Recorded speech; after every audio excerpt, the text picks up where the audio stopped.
Em primeiro lugar, desejar que esta conferência da APDH seja a conferência da APDH que vai finalizar com o período de crise que temos vivido, esperemos que assim seja.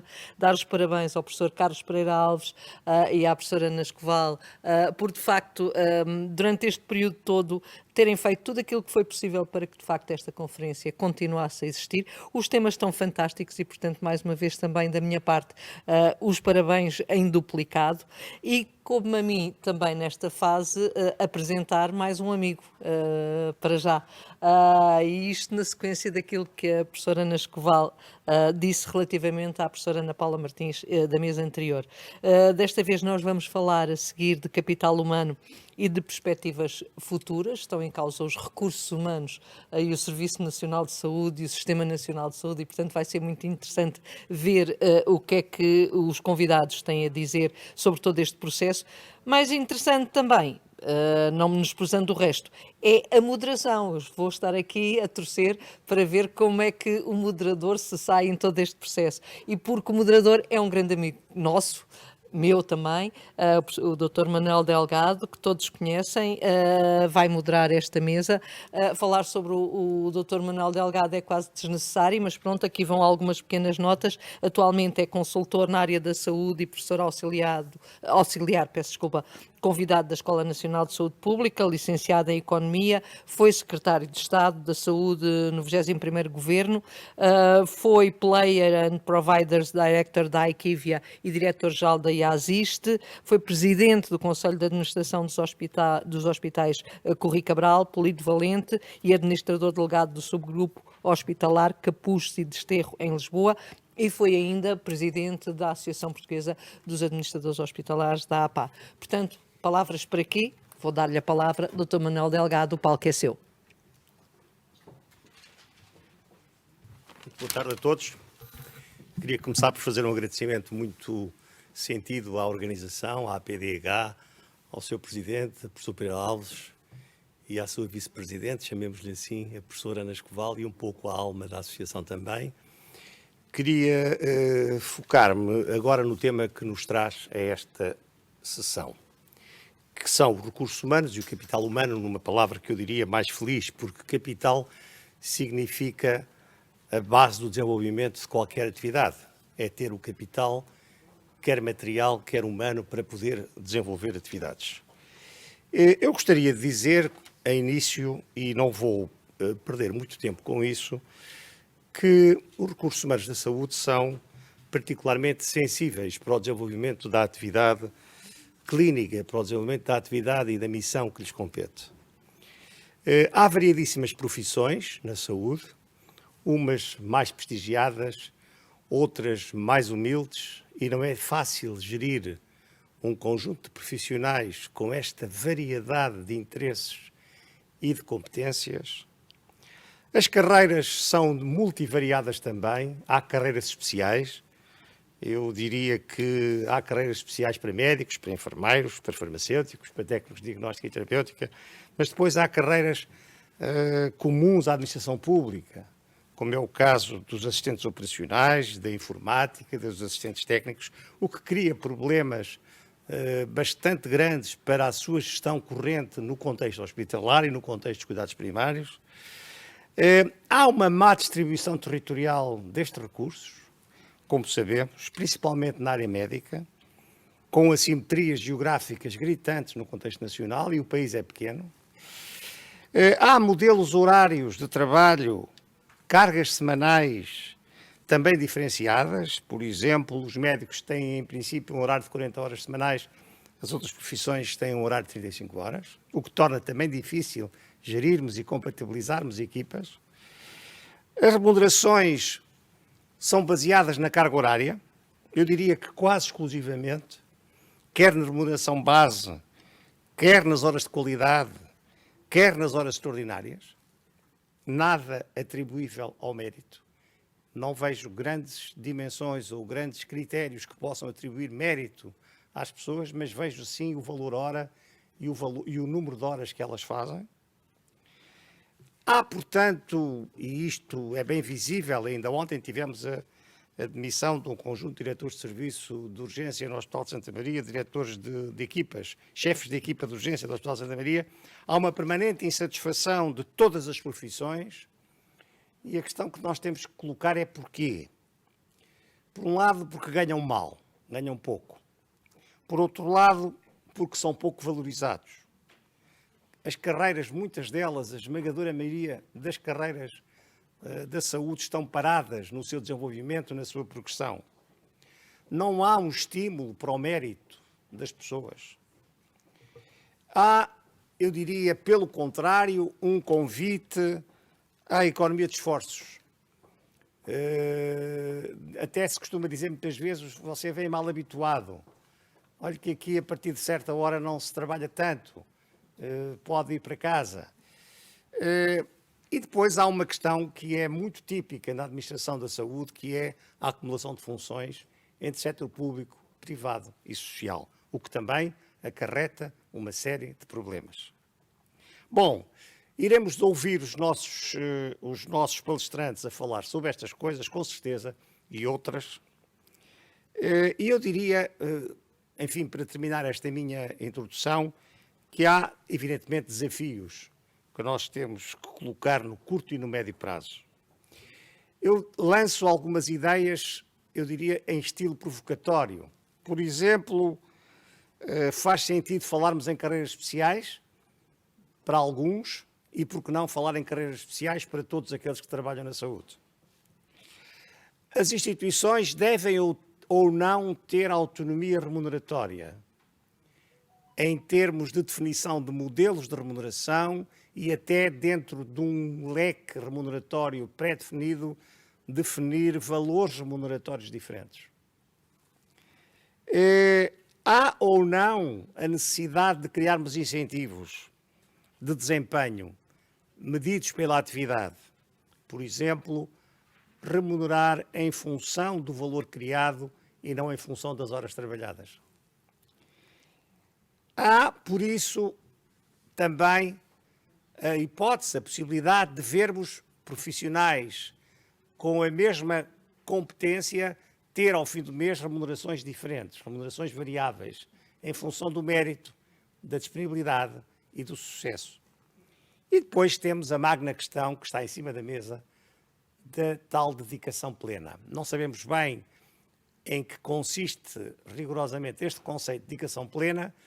Parece que está afastada a ideia de ser exclusividade, ou seja, dedicação plena e exclusividade não serão exatamente a mesma coisa, mas são questões que eu deixo para discussão. Vamos ter 3 intervenções. Duas delas são de profissionais especializados na área da psicologia. O professor Camilo Valverde é doutorado em Psicologia pela Universidade do Porto e é professor na Católica Porto Business School. Depois vamos ter a intervenção do professor Miguel Ricu, também doutorado pela Faculdade de Psicologia, neste caso das Ciências de Educação da Universidade de Coimbra. É membro do Conselho Nacional de Ética para as Ciências da Vida, professor auxiliar na Faculdade de Medicina da Universidade do Porto. E depois teremos a intervenção de um médico, o Dr. Rui Guimarães, presidente do Conselho de Administração do Centro Hospitalar de Vila Nova de Gaia, Espinho, e que foi também diretor clínico do Hospital de Barcelos. Eu pedia aos 3 intervenientes que fossem respeitadores dos tempos que temos à nossa frente.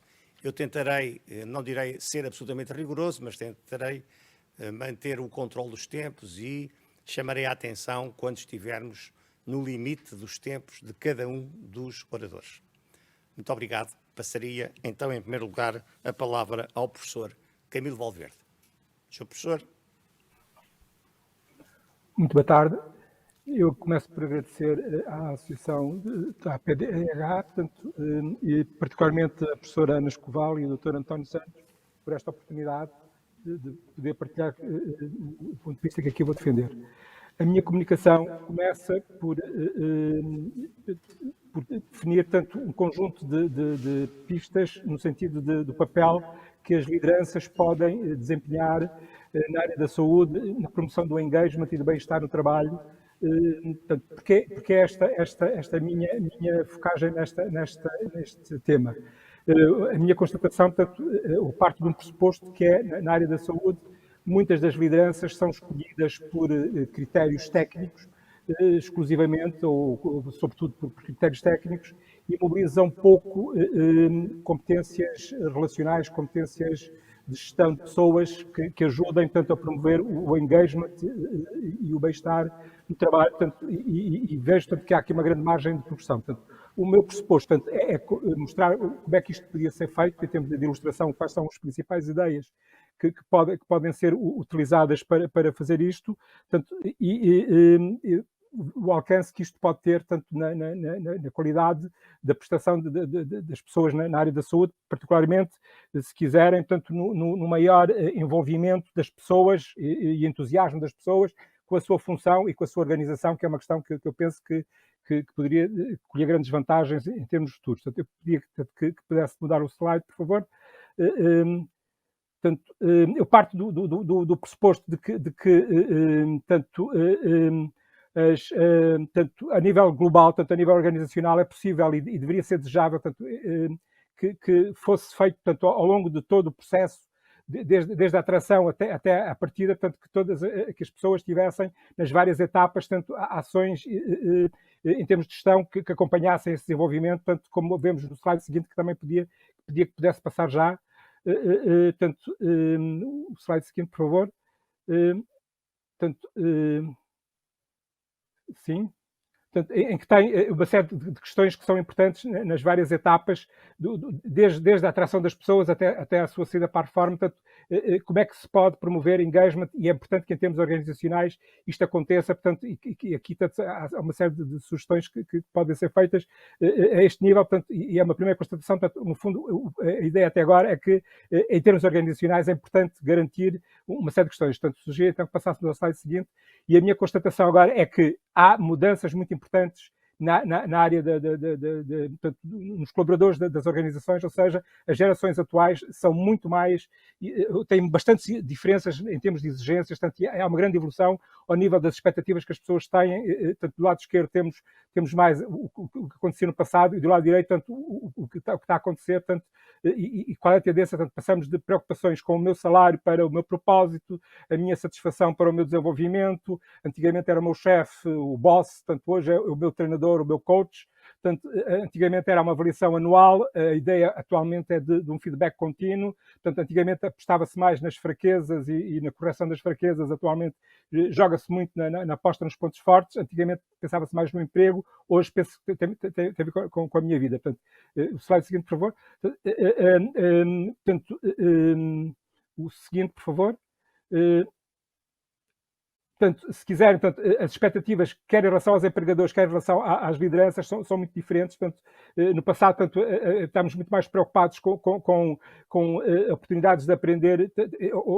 Portanto, se quiserem, melhor dizendo, portanto, as expectativas que temos hoje face aos nossos empregadores é que tenhamos boas oportunidades de aprender e de progredir, que nos deem uma boa gestão, bons líderes, que tenhamos tenhamos um trabalho que seja interessante e que seja significativo para nós, que tenhamos grandes oportunidades de progressão. Portanto, isto é o que nós esperamos dos empregadores.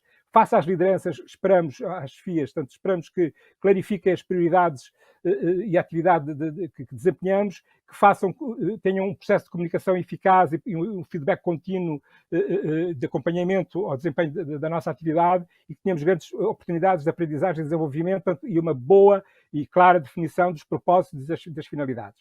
Portanto, se quiserem, passamos de uma lógica do boss, que é do chefe, para uma lógica do coach, do líder, portanto, em que passamos no passado a propósitos e expectativas confusos e desalinhados, e o que nós precisamos neste momento e o que pretendemos neste momento é que haja propósitos e expectativas bem definidas, portanto, os feedbacks no passado eram raros e ineficazes, atualmente esperamos que tenhamos um processo de coaching e de feedback contínuo e de acompanhamento ao desenvolvimento da nossa atividade, portanto, passemos de injustiças na avaliação e de responsabilização desajustada para processos de responsabilização adequados das nossas atividades. Portanto, isto, digamos que são as tendências que estão a evoluir. Portanto, se quiserem, a verde, portanto, há uma importância muito importante no estabelecimento de expectativas, portanto, de objetivos claros, colaborativos e alinhados, portanto, é muito importante essa questão.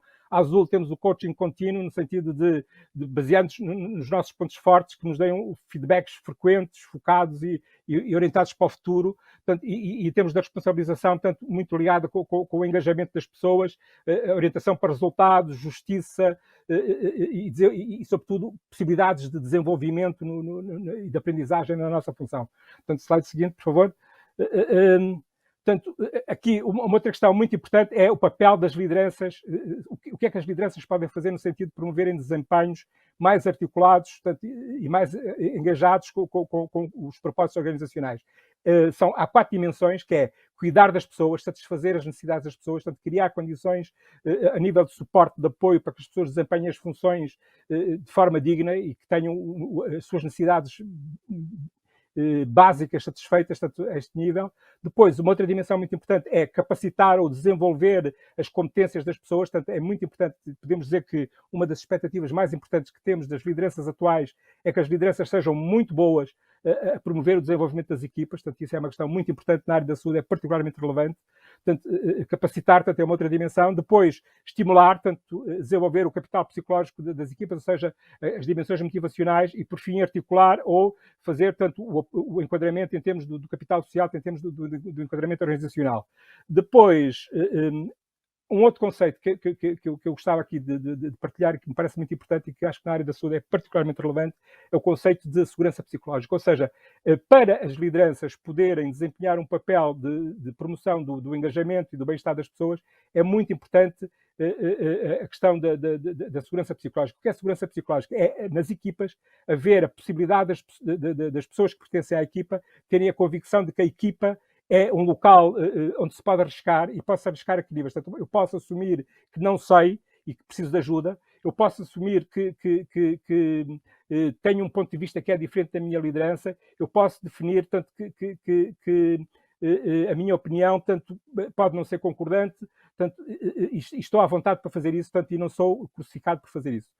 Slide seguinte, ou seja, isto aqui é uma ilustração do exemplo de benchmarking, se quiser, não tem a ver com a área da saúde, mas é uma área interessante em que na Google, depois de se fazer uma análise rigorosa das formas das equipas poderem funcionar mais adequadamente, a dimensão mais importante que aparece em primeiro lugar é a segurança psicológica, no sentido de justamente garantir que na minha equipa eu posso dizer que não sei e pedir ajuda, posso ter um ponto de vista que seja diferente, tanto, e não ser culpabilizado e não ter consequências negativas por isso. É uma questão, aqui, basicamente a ideia que quero passar é que, em termos de benchmarking, na Google, a segurança psicológica é o primeiro aspecto a ser considerado. Slide seguinte. No slide seguinte, o que eu gostava do seguinte, por favor, era mostrar uma questão que me parece importante em termos de análise agora mais institucional, que é, se nós tivermos do lado esquerdo a segurança psicológica, que pode ser baixa ou alta, portanto pode estar ou não garantida, e portanto, na linha, portanto, termos a responsabilização e a solicitação de objetivos, portanto, que podem ser baixos ou altos. O que é que nós temos? Podemos compreender uma série de questões, que é assim: se na área da saúde, como acontece frequentemente, houver grandes exigências de responsabilização por resultados, para a consecução de resultados, e se houver uma baixa segurança psicológica, é uma zona de alta ansiedade, é uma zona em que estamos muito próximos do burnout, estamos muito próximos de situações de grande stress. Portanto, o ideal seria nós conseguirmos que os nossos hospitais, que as nossas unidades de saúde, que as nossas unidades de prestação de serviços de saúde, portanto, estivessem numa zona de alta exigência, mas também de alta segurança psicológica, que fossem zonas de aprendizagem, porque se não houver segurança psicológica, há 3 dimensões que são incontornáveis, que é: não assumimos riscos, não nos desenvolvemos, não aprendemos e não inovamos. Portanto, é um aspecto muito importante. Eu penso que em Portugal, e penso que na área da saúde, é uma questão bastante importante. Aqui, portanto, tem a ver com o conceito do que é o engagement, o engajamento. O engajamento é as pessoas sentirem-se uma grande dedicação à organização, tanto sentirem que tem um grande vigor, tanto no desempenho da sua função, e que o tempo quase nem sentem que passa. Portanto, digamos que é uma forma das pessoas se sentirem comprometidas com a sua função e com a sua organização, sentirem que o trabalho lhes pertence e é significativo e útil para si e para os outros. Portanto, é uma questão importante continuando. Ou seja, portanto, nós podemos considerar também que as pessoas podem estar ativamente comprometidas, ativamente engajadas, podem estar não engajadas ou ativamente desengajadas.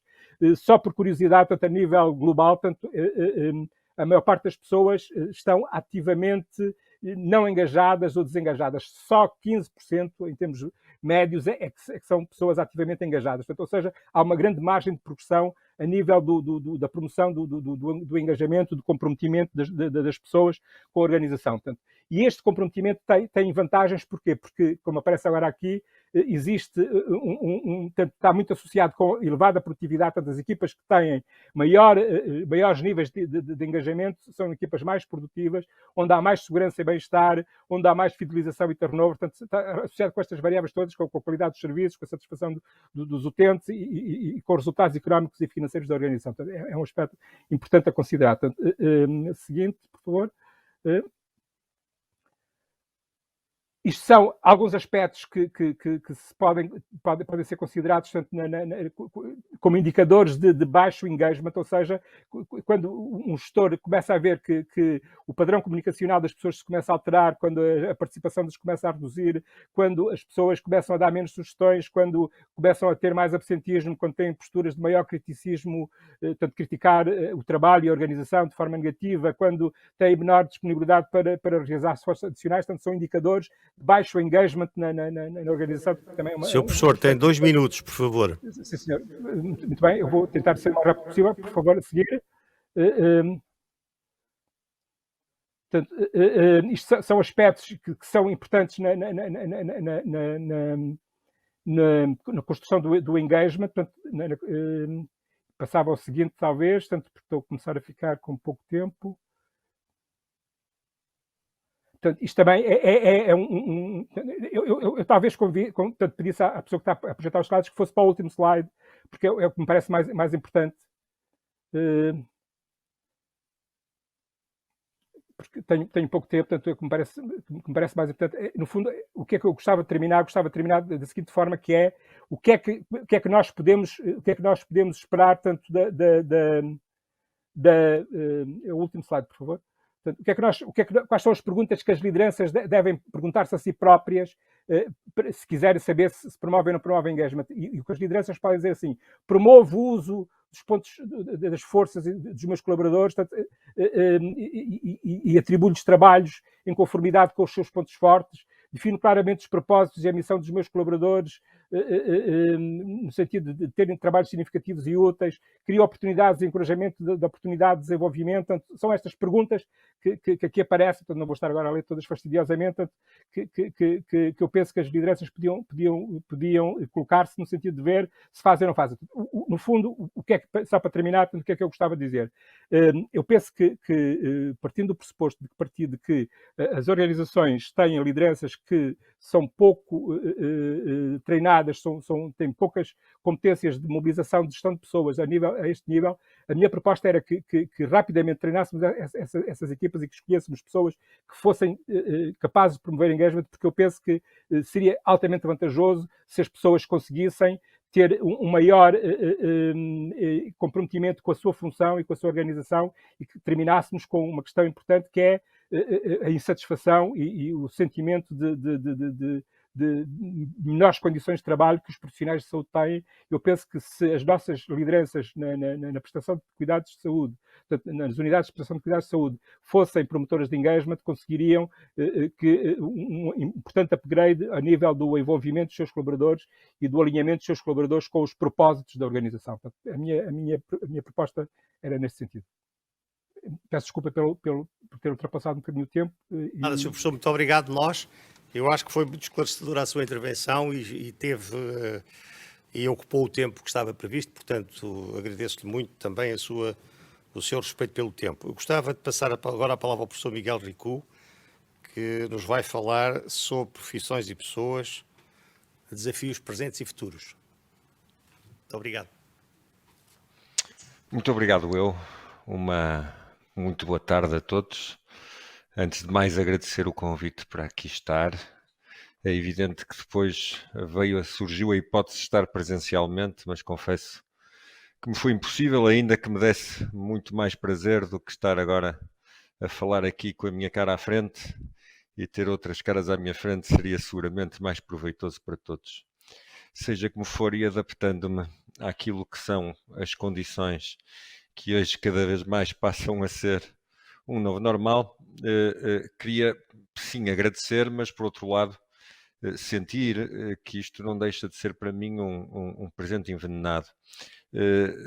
Quando me convidaram, eu questionei-me exatamente quais seriam as expectativas. Depois ofereceram-me este título, ainda não apareceram aqui os slides, mas imagino que estejam a aparecer. Aqui estão eles: profissões e pessoas, desafios presentes e futuros. E tentei, como sempre faço, quando me proponho um título, adaptar-me a ele e tentar ler nele aquilo que seriam as expectativas da minha conferência. Confesso que não sei se lá vou conseguir chegar, mas me dirão no fim. Seja como for, não queria deixar agora, e aproveitando esta excelente comunicação do professor Valverde, deixar que no fundo levanta muito a questão tão importante das lideranças para aquilo que é a qualidade do trabalho, de perceber que, por exemplo, na saúde, uma das dificuldades que eu vejo é que as lideranças muitas vezes não são entregues às pessoas que têm competências de liderança e que possam ter maiores condições para a liderança, mas sim, por exemplo, àquilo que são, não é, a partir de classes profissionais. E, portanto, há uma hierarquia pré-definida e, portanto, nesse sentido, estamos logo a limitar aquilo que é a construção de equipes e até a limitar aquilo que são as possibilidades dos diversos profissionais de saúde naquilo que depois é o modelo de integração em que estão nas organizações em que funciona. E, portanto, esta é uma questão que, se calhar, está na altura de começarmos também a pensar em atualizar e em tentar, de alguma forma, trazer no fundo, estes cada vez maiores exemplos das ciências comportamentais, chamemos-lhe assim, naquilo que são as diversas dimensões do nosso funcionamento. E já agora, então, até é evidente que eu sou psicólogo, não estou aqui como psicólogo, não senti esse convite nesse sentido e, portanto, preparei a minha conferência esta comunicação mais com base, como disse no título, e se calhar na dimensão do meu trabalho, na parte ética, e depois resolvi, em função disso e pensando nas pessoas e nos profissionais e nos novos desafios, falar aqui um bocadinho até de inteligência artificial, porque achei que se calhar poderia fazer sentido. Bem, sobre pessoas, eu pensei nos doentes, nos utentes, nos utilizadores dos serviços dos profissionais de saúde, e aquilo que no fundo apenas quero dizer, e para claramente começar já a gerir o meu tempo, é dizer que se há coisa que as pessoas são entre elas, são diferentes. E este é o grande desafio de quem trabalha com pessoas, e nomeadamente quem trabalha na saúde. Quem trabalha na saúde tem logo à partida um acréscimo de responsabilidade por trabalhar com um valor que é fundamental para a maioria das pessoas. Preocupamos-nos todos com a nossa saúde, sobretudo, evidentemente, quando não a temos, passa a ser a nossa prioridade, e trabalhando, evidentemente, com este valor tão importante que exige por parte das pessoas que os serviços que os profissionais lhes prestam seja da excelência. Ninguém se contenta nas coisas mais importantes da sua vida com o razoável, com o medíocre, com o médio, com o normativo. As pessoas procuram a excelência e é por isso que eu acho que a ética tem um papel aqui central, porque é isso que visa, evidentemente, de uma forma aspiracional e até utópica, promover essa excelência. E, por outro lado, aquilo que é então central no que vos quero dizer, que as pessoas são todas diferentes. E se são todas diferentes, esse normativo de facto não pode funcionar, Porque quem acredita que por exemplo, a mesma técnica que utilizamos, o mesmo procedimento, possa funcionar da mesma forma com duas pessoas que são diferentes, é evidente que tem que estar confuso, porque primeiro os resultados têm que ser avaliados naquilo que é o nosso trabalho, sem dúvida, naquilo que é o objetivo concreto do procedimento, mas depois têm que ser avaliados também naquilo que é o nível de satisfação em que a pessoa se encontra com o resultado dessa intervenção. E isto traz todo um acréscimo de complexidade, de dificuldade naquilo que é o trabalho e um acréscimo de responsabilidade, diria eu. Eu pedi ao próximo slide, por favor, então, que é parte dos profissionais, não é? O que são profissões? São atividades de elevado valor social, na forma como as quero aqui definir. Eu gosto de fazer um statement sempre antes de começar em qualquer declaração pública, é que abstenho-me do rigor para tentar chegar à compreensão. E por isso, perdoem-me qualquer falta de rigor nas definições, de alguma forma dar-nos uma dimensão mais operacional daquilo que vos pretendo trazer. Normalmente, então, eu atribuo neste contexto às profissões e à noção de atividade profissional uma atividade de elevado valor social, como são, evidentemente, as profissões na área da saúde, quaisquer que elas sejam. Porquê? Porque trabalham, evidentemente, com o valor da saúde e da promoção da saúde, que é, então, um dos 3 pilares básicos das nossas sociedades atuais e, portanto, podemos dizer um dos 3 valores fundamentais onde nos podemos centrar. Depois, termos a ideia que os profissionais são formados e têm que ser formados por outros profissionais. Não é? A formação por pares é central naquilo que é conseguirmos promover uma filosofia de intervenção, uma boa prática, uma prática da excelência. Isto não é o mesmo, tenho ouvido agora, e a propósito, e passando já para esta terceira dimensão das ordens profissionais, tem-se ouvido muitas críticas, e vai estar na ordem do dia, no futuro próximo, seguramente, o papel das ordens profissionais, e a mim, não é, traz-me sempre alguma dificuldade as pessoas acreditarem que a formação teórica ou na universidade é suficiente para criar profissionais de excelência. Porque, volto a dizer, nós não queremos na saúde profissionais, a saúde não é um mercado como os outros, que vão desde o razoável até o muito bom. Nós só podemos ter na saúde profissionais que sejam muito bons. E por muito que esta dimensão seja utópica, este é o caminho que nós temos que procurar. Porque de outra maneira vamos ter um conjunto, um enorme conjunto de pessoas que evidentemente não vão ficar satisfeitas e vamos continuar a assistir aquilo que de vez em quando assistimos, que quando precisamos de alguma coisa vamos pedir uma referência, porque parece que queremos o profissional mais adequado, melhor, e então depois, em vez de estarmos aqui a promover a medicina, a psicologia, a enfermagem, estamos a promover a pessoa A, a pessoa B ou a pessoa C, e isso evidentemente não cria confiança nas pessoas, naquilo que são as instituições e naquilo que é o serviço público. E portanto é fundamental que cada vez mais a nota seja o papel da excelência dos profissionais e para isso eles têm que ser formados por outros profissionais. Não é? O Estado e os decisores políticos podem conseguir distinguir, por exemplo, aquilo que é boa medicina de má medicina. Qualquer pessoa poderá conseguir fazer isso, mas só os próprios profissionais é que conseguem distinguir a boa medicina da medicina da excelência. E o que nós queremos é essa medicina da excelência. E porquê que é essa medicina da excelência? Porque aquilo que é fundamental no papel do profissional é a tomada de decisão.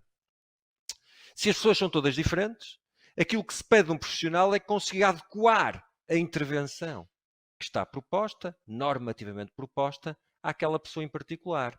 Porque seguramente alguma coisa tem que ser feita diferente, porque se a pessoa é diferente, eu tenho que ter resultados diferentes. E aqui temos todas aquelas dimensões que inevitavelmente teríamos anteriormente ditas pelo professor Valverde e que inevitavelmente só se conseguem se as pessoas de facto estiverem, não é, engajadas, utilizando a sua expressão, naquilo que estão a fazer, e é isto que nos traz a dimensão da responsabilidade.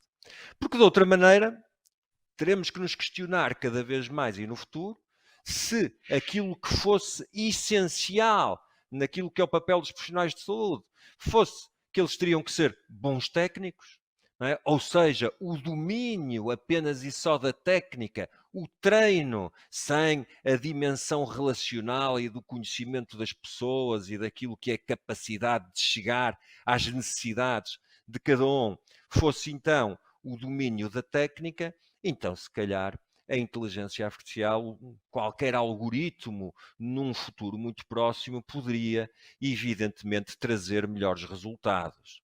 Eu não me vou naturalmente estender agora no desenvolvimento daquilo que é a própria inteligência artificial, mas vou dizer que, evidentemente, ela está a desenvolver-se no sentido de conseguir, e bem, substituir o ser humano em dimensões onde, de facto, ela possa ser mais eficiente.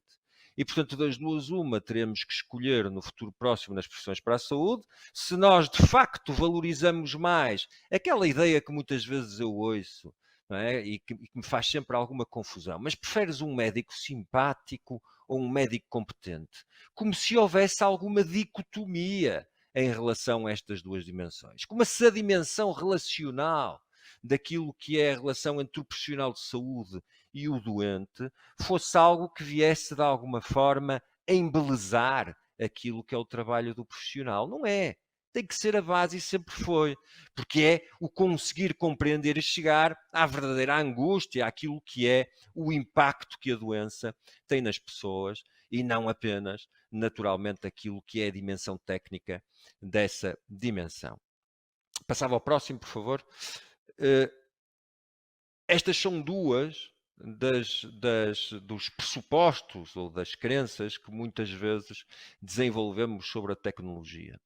Uma é que o valor da tecnologia é neutro, a aplicação que se faz dela é que tem uma dimensão, vamos lhe chamar ética ou funcional, e portanto, com estas expressões nós rendemos-nos e ficamos à espera daquilo que a tecnologia nos possa trazer e aceitamos naturalmente tudo aquilo que possa supostamente vir. Mas o valor da tecnologia não é neutro e não vale a pena estarmos aqui a desenvolver muito sobre o que é o impacto da inteligência artificial no mundo de hoje. Já ouvimos vários daqueles grandes decisores mundiais a dizerem que quem controlar a inteligência artificial vai controlar o mundo. É, se quisermos, a próxima energia nuclear, não é? No sentido daquilo que é o controle geopolítico, o equilíbrio geopolítico do mundo, porque, e ninguém duvida que, felizmente, tirando logo a seguir ou durante a Segunda Guerra Mundial, nunca utilizamos a energia nuclear em conflitos bélicos, e nem por isso a energia nuclear. Sr. Professor, peço desculpa. 2 minutos. Até me assustou. Peço desculpa. Eu estou quase a terminar. Muito obrigado, muito obrigado. O valor da tecnologia, ninguém duvida que de facto foi tudo menos neutro o valor da tecnologia nuclear. Como esta ideia de que não temos controle na evolução da tecnologia, que ela vai evoluir independentemente do que fizermos. E é fundamental nós percebemos que a tecnologia tem que ser para servir o ser humano e para de alguma forma lhe trazer maior qualidade, e nesse sentido ela é muito positiva, e temos que evidentemente preocupar-nos em normativizar as menções dessa forma. Se não, e o próximo slide, que será o último, naturalmente poderemos vir a ter algumas dificuldades, porque evidentemente se assumirmos que nós profissionais de saúde vamos ser então mais técnicos do que profissionais, então evidentemente, e bem, os algoritmos poderão substituir os profissionais de saúde e, portanto, depois não teremos que nos preocupar com o emprego a este nível. Mas se aqueles como eu acreditam, e como acho que a maioria de nós acreditam, que as profissões na saúde são muito mais, mas realmente muito mais do que a sua dimensão técnica, e que por muito que a evidência científica tenha que orientar todas as nossas práticas, eu gosto de dizer que essa evidência científica deve informar as nossas práticas e não dirigir as nossas práticas, porque ninguém substitui aquilo que é uma relação de confiança que tem que se construir então entre os profissionais e os doentes, porque isso é que pode trazer, por exemplo, as melhores adesões terapêuticas e trazer, inclusivamente, os melhores resultados possíveis. Estarei, evidentemente, disponível para depois conversarmos mais um bocadinho. Muito obrigado. Muito obrigado, Sr. Professor. Cumpriu o seu tempo e agradeço-lhe a forma como apresentou a sua comunicação. Passaríamos e depois faríamos uns comentários finais, se houvesse tempo, e eu farei uma súmula das apresentações. Passaríamos a palavra ao Dr. Rui Guimarães, que é Presidente do Conselho de Administração do Centro Hospitalar de Vila Nova de Gaia, e que nos vai falar sobre um tema particularmente adequado aqui para a saúde, que é o sonho das maçãs. Sr. Doutor, faça favor, Sr. Professor, a sua Muito boa palavra. tarde. Obrigado. Muito boa tarde. Agradecer o convite à PDH pelo estar aqui presente, ao Sr. Presidente, à professora Ana Escoval e ao Sr. Enfermeiro António Santos. Cumprimentar também aqui a minha mesa, o meu moderador, dizer que já aprendi muito com as duas palestras que foram feitas anteriormente e dizer que há 3 anos, precisamente há 3 anos, estava no dia 23 de novembro de 2018 a falar a convite da PDH sobre o papel dos hospitais na centralidade do cidadão e na integração de cuidados, o que deixa de ser uma coincidência feliz. O tema que me traz hoje é o tema do capital humano. Já falámos aqui da palavra capital com a sua importância, também dos recursos humanos, mas sempre que falamos de recursos humanos no geral e profissionais de saúde, estes chavões, muitas vezes parece que nos estamos a aproveitar das pessoas mais do que propriamente falarmos das pessoas. Podem pôr, por favor, os meus slides, por favor. Ainda há pouco tempo vimos esta entrevista de uma pessoa com muitos anos de SNS, a doutora Rita Pérez, uma anestesista com muitos anos de gestão de saúde, presidente do SLO dos últimos 2 mandatos, 6 anos, e que diz que realmente o mais complexo, de facto, é a gestão de recursos humanos, porque as próprias pessoas são complexas e, por isso mesmo, é esse, digamos, o maior entrave.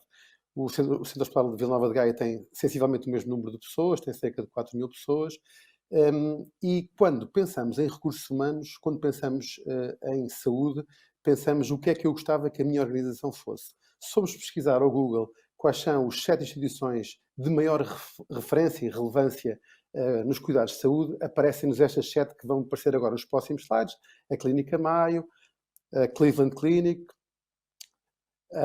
o Massachusetts General Hospital,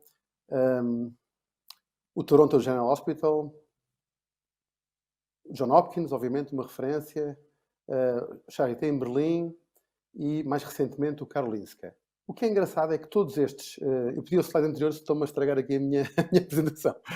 O que é engraçado é que todas estas organizações, quando vamos pesquisá-las no Google, têm um impacto visual muito grande, que é o impacto das paredes. E nós, normalmente, quando estamos à frente das organizações, temos sempre, digamos, a tentação de cair nas paredes, nas fachadas, digamos, no que enche a vista. Mas, na verdade, é muito difícil distinguir o que é mais importante. Serão as paredes ou serão as pessoas? E, portanto, os próximos 10 slides são 10 fotografias de rostos de profissionais de saúde, daqui da casa onde eu trabalho, o Centro Hospitalar de Vila Nova de Gaia Espinho, e que mostram que é muito difícil competir com fachadas, com estes rostos, particularmente este aqui anterior, que são pessoas ligadas não só à saúde direta, mas este, por exemplo, ligado à construção de uma unidade de cuidados intensivos em 90 dias, em pleno pico da pandemia, lembrando que os profissionais de saúde são muito mais do que as batas brancas, são também as pessoas que dão suporte, e, portanto, quando colocamos no mesmo ponto a competir o rosto das pessoas e as fachadas dos edifícios de instituições de referência, ficamos sempre a pensar qual deles é que ganha. As pessoas vão aos hospitais parava agora neste, por favor, não avance mais. Vão aos hospitais para ter com as pessoas ou vão aos hospitais porque viram que tinham digamos, uma arquitetura muito engraçada? E mesmo nesta fase mais complicada da pandemia, em que as pessoas estão por trás das cógulas, das viseiras, das máscaras P2, das batas impermeáveis, das luvas de punho alto, desta parafernália de equipamento de proteção individual, por trás continuam pessoas com sentimentos. A questão principal é que as pessoas, ao contrário das paredes, que estão lá 24 sobre 24 horas sem mexerem, a não sei que haja um sismo, as pessoas têm um ritmo diferente e têm mais do que fazer do que propriamente trabalhar na saúde. E, portanto, próximo slide, por favor, quando trabalhamos na saúde, temos que pensar que estamos abertos 7 dias por semana, trabalhamos ao sábado e ao domingo, trabalhamos de noite, trabalhamos na consoada de Natal. E, por isso, este trabalho em escala, com pessoas, sobretudo em ambientes de fortes constrangimentos na contratação de reforçar e a autonomia de reforçar a contratação de profissionais, fazem que muitas vezes estejamos com dificuldades na gestão destas pessoas. E se pensarmos que, por exemplo, na saúde, temos, grosso modo, uma percentagem de absentismo ao trabalho de cerca de 15%, é como pensássemos que tínhamos uma semana amputada, ou seja, nós vamos ter que escolher um dia em que o hospital vai ter que fechar porque não temos as pessoas necessárias para trabalhar todos os dias. E este exercício é tremendamente complicado. Próximo, por favor. Se pensarem aqui nos oradores que temos aqui nesta conferência, que são 30 e poucas pessoas, e pensássemos que de repente, próximo, havia um conjunto de pessoas que ficariam indisponíveis por absentismo, próximo, por favor, teríamos que a organização de repente ficar sem uma barra inteira, que poderia corresponder a uma mesa, próximo, por favor, ou então poderia corresponder a um grupo diferente de pessoas que faltavam, como podem ver na próxima imagem. Ou seja, isto seria altamente impactante para os trabalhos que estamos a fazer hoje para a PDH ter que, de repente, arranjar-se com a ausência dessas pessoas. Imaginem o que é gerir, de facto, uma organização com 4.000 pessoas, com uma resposta assistencial 24 sobre 24 horas, com esta dificuldade. E por isso é tão difícil de gerir pessoas. Próximo, por favor. Há quem diga que o ativo mais importante de uma organização não são as pessoas, são as pessoas certas. E hoje isso tem mais importância do que nunca. Durante o Covid, vimos muitas pessoas a assumirem lideranças informais e a assumirem papéis que não eram formais, que não lhe eram cabidos e que nos ajudaram muito a ultrapassar situações muito complicadas. E, portanto, é muito importante, de facto, termos a possibilidade de colocar as pessoas certas nos locais certos. Mas também é muito importante termos a possibilidade de escolher as pessoas com quem trabalhamos. E, portanto, logo o primeiro chavão, que é impossível despedir uma pessoa por mau desempenho, quando temos 30 ou 40 pessoas à porta que gostariam de desempenhar aquela função, cria logo aqui enormes constrangimentos.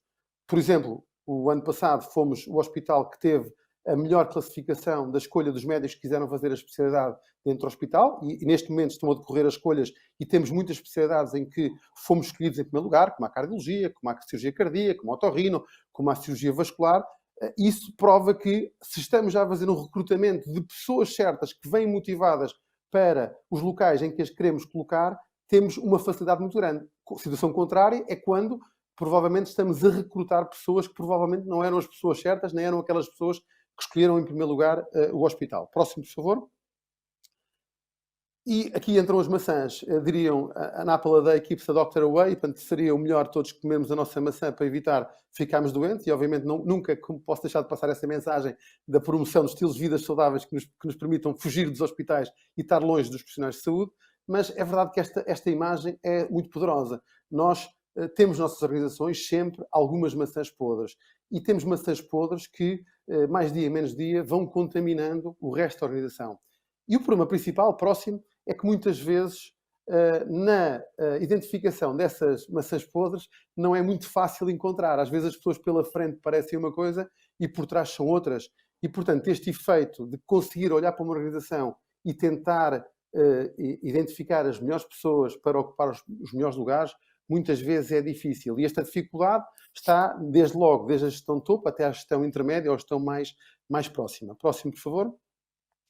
Também é preciso dizer que as próprias lideranças, quando têm pessoas, digamos, perto, que estão, de facto, a prejudicar a organização, as próprias lideranças apodrecem passivamente.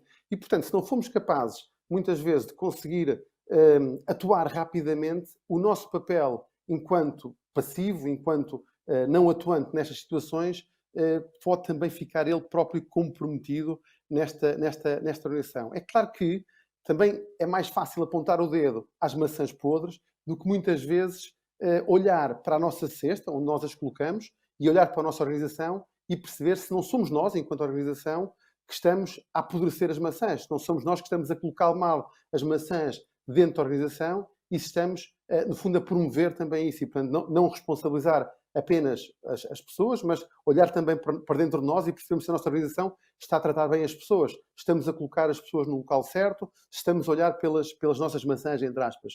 Próximo, por favor. E aqui tem aqui alguma visão, que é, este é o processo, digamos, de apodrecimento de uma maçã, ou seja, da esquerda para a direita, vamos vendo que a maçã vai cada vez apresentando características de deterioração e vai se tornando podre. E, portanto, a maior parte de nós acredita que, à medida que temos mais maçãs podres numa cesta, as outras que estão à volta se vão contaminando. Aquilo que eu vos apresento agora na próxima imagem é exatamente o paradigma contrário. É nós termos a capacidade, dirão utópica, de acreditar que é possível reabilitar uma maçã podre e torná-la uma maçã saudável. e isso talvez seja o maior desafio, e é isso que eu chamei aqui o sonho das maçãs. O próximo slide, por favor. Em que nós tendemos a acreditar que numa organização, apesar de podermos achar que tudo à nossa volta está, digamos, podre e com pouca possibilidade de ser reabilitado, o facto de colocarmos um bom exemplo, possamos tornar as outras maçãs saudáveis novamente.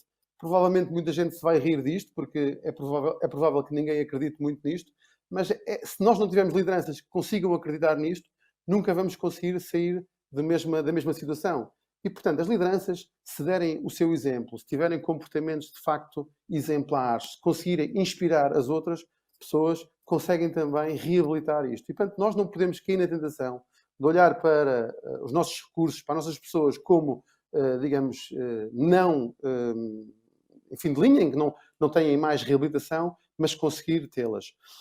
Queria dar aqui algumas notas finais já, dizer que nós passamos por tempos difíceis, em que toda a gente aplaudiu à janela os profissionais de saúde, houve aqui por parte de toda a gente um grande carinho, tratámos os nossos profissionais como super-heróis e, portanto, é natural que nesta fase em que as pessoas foram tão motivadas, tão reconhecidas, sentirem que não têm agora esse carinho, que isso tenha um rebate grande em termos do seu desempenho e da sua motivação. E, portanto, temas como o tema das carreiras, em que será que temos que discutir o tema da progressão das carreiras ou será que temos que discutir, por outro lado, a progressão das pessoas pelo seu desempenho? Será que não devemos olhar para isto e progredir as pessoas de acordo com o seu desempenho, mais do que propriamente de acordo com o seu número de anos ao serviço? Será que continuamos agarrados à organização clássica das pessoas por horários? Ou vamos conseguir encontrar objetivos e transmitir às pessoas esses objetivos para os atingirem, independentemente da hora que põe o dedo à entrada e à saída do seu trabalho? Vamos tratar o vínculo profissional como um vínculo para a vida ou vamos ser capazes de encarar os vínculos como transitórios, como temporários e com a possibilidade de podermos recrutar novas pessoas para o lugar daquelas pessoas que naquela altura ou para aquele lugar não querem desempenhar aquela função? E por último, não posso deixar de mencionar a questão da autonomia. Não faz sentido andarmos à procura das melhores lideranças, das melhores pessoas para poderem estar à frente dos serviços e depois não lhes entregarmos autonomia para poderem elas próprias conseguirem ter os resultados que lhes pedimos. E, portanto, aquilo que defendo é que tem que haver, de facto, uma maior autonomia, mas muito à custa da responsabilização direta dessas lideranças, de conseguirmos que essas pessoas que nos seus diversos locais de trabalho, nos seus diversos serviços, que façam a diferença, tenham também a autonomia para conseguir reconhecer essas pessoas que trabalham com elas, poder-lhes dar as melhores condições e, sobretudo, devolver um pouco dessa motivação, daquele tempo em que recebíamos os arco-íris, em que recebíamos as cartas de agradecimento, porque esse, de facto, é o grande motor das pessoas. Elas se reconhecerem que estão a fazer a diferença na vida das pessoas, que estão a acrescentar saúde às pessoas que tratam e a sentirem-se aquilo que eu sinto, que é o privilégio de poder trabalhar na saúde, o privilégio de poder, em determinada altura da vida, tocar a vida de um doente e modificar para melhor esse percurso de vida dessa pessoa. Porque se há coisa que também que a pandemia nos ensinou, é que se hoje esta doença olhávamos para ela como uma coisa distante, que nunca nos iria acontecer, hoje olhamos para ela com uma proximidade. Quase todos nós, aqui presentes, temos alguém que sofreu ou teve um mau desenlace à conta da pandemia e de outras doenças. E, portanto, esta sensação de proximidade e que amanhã isto pode tocar a nós ou um dos nossos, deve procurar que, enquanto profissionais de saúde, enquanto líderes das organizações de saúde, possamos conseguir os melhores resultados com essa ideia de que amanhã esses resultados poderão fazer diferença na nossa vida ou na vida de um dos nossos. Muito obrigado.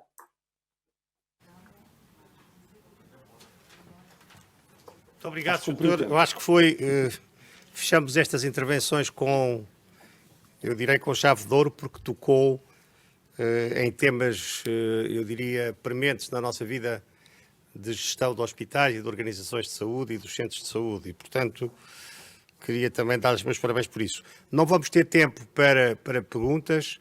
a organização pediu-me para não abrir esse período de perguntas e respostas. Eu faria apenas uma súmula daquilo que ouvimos. O professor Camilo Valverde focou-se muito na questão das lideranças. De facto, é muito importante termos líderes competentes e exemplares que consigam puxar aquilo que o Dr. Rui Guimarães, de uma forma mais prosaica, chamou as maçãs podres.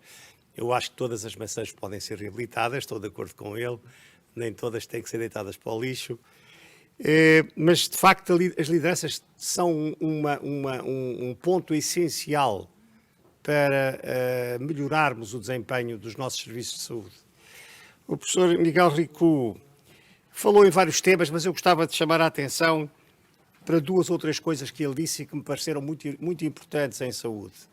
A primeira é a variabilidade das pessoas enquanto utentes, que têm que ter uma atenção e um treino próprio para lidar com diferentes circunstâncias. Os profissionais não têm que ter um padrão de comportamento único.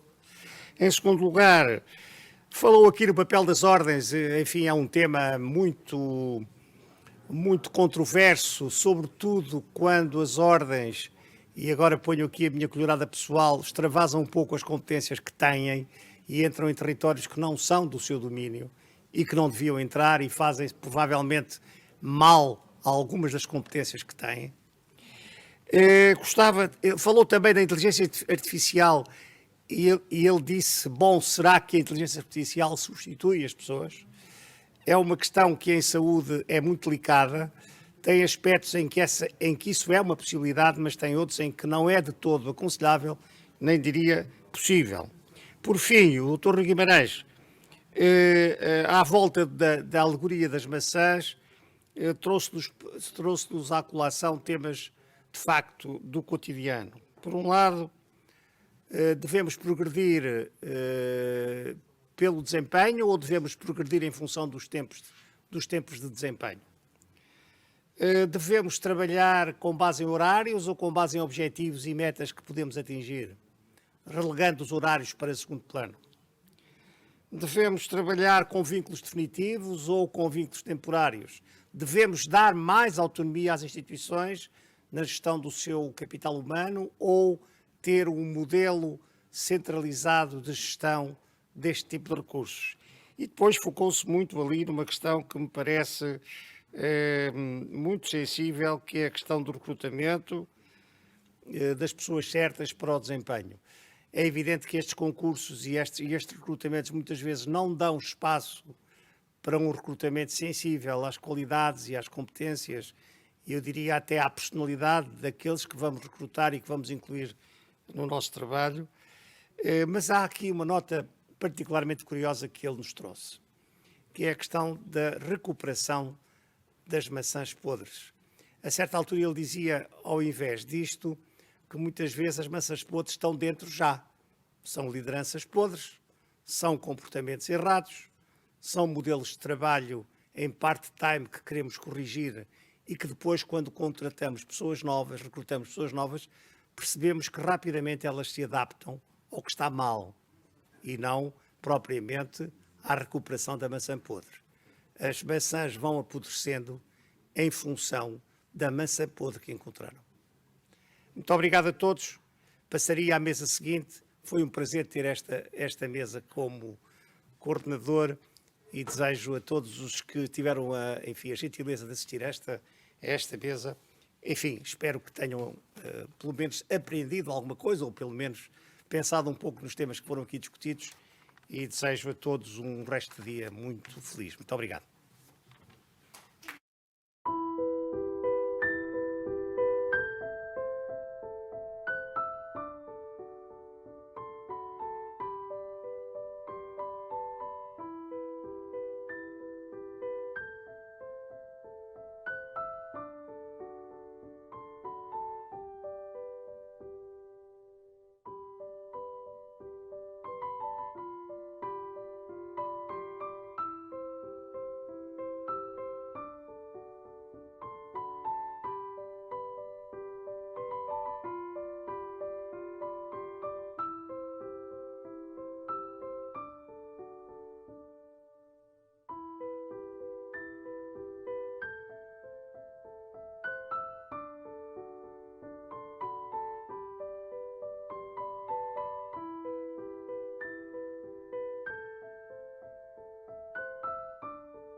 Nur die Besten werden es schaffen. Und die Gründung, die gemeinsame Gründung von Novartis ist Ausdruck unseres Willens, zu den Besten zu gehören. A Novartis foi criada para inovar. Nasceu para continuar uma tradição médica e científica iniciada há 250 anos atrás. Tendo começado este caminho nas áreas das tinturas e produtos químicos, os nossos antecessores definiram novos padrões na ciência hormonal, neurologia e medicina de transplantes. A fusão das empresas Ciba-Geigy e Sandoz, em 1996, aconteceu com um propósito: o de acelerar esta inovação. Este espírito nunca foi quebrado. Ao longo dos últimos 25 anos, alcançamos descobertas transformadoras em áreas como cancro, doenças cardiovasculares e na luta contra doenças inflamatórias. Transformamos os cuidados na área do cancro com uma das primeiras terapêuticas dirigidas do mundo. Os nossos tratamentos inovadores na área das doenças cardiovasculares transformaram a prática da medicina e têm contribuído para melhorar e prolongar a vida dos doentes. Desenvolvemos novas formas de tratar a esclerose múltipla, as doenças oculares e as doenças do pulmão. A nossa iniciativa contra a malária ajudou a controlar o contágio da doença nos continentes africano e asiático. A nossa divisão de genéricos Sandoz tem apoiado os sistemas de saúde em todo o mundo ao disponibilizar medicamentos de elevada qualidade de forma acessível. Hoje, em todo o mundo, continuamos inspirados por esta inesgotável vontade de inovar. Pretendemos inovar no desenvolvimento de soluções sustentáveis que garantam às gerações futuras beneficiar das nossas transformações médicas. E enquanto descobrimos novos caminhos em áreas como as terapias genéticas e a medicina nuclear, o nosso foco mantém-se. Queremos melhorar e prolongar a vida das pessoas e alcançar o máximo de doentes possível em todo o mundo. Trazemos connosco o peso da nossa história e somos irredutíveis na nossa missão de desafiar o status quo e de reimaginar a medicina. We are Novartis. We are Reimagining medicine.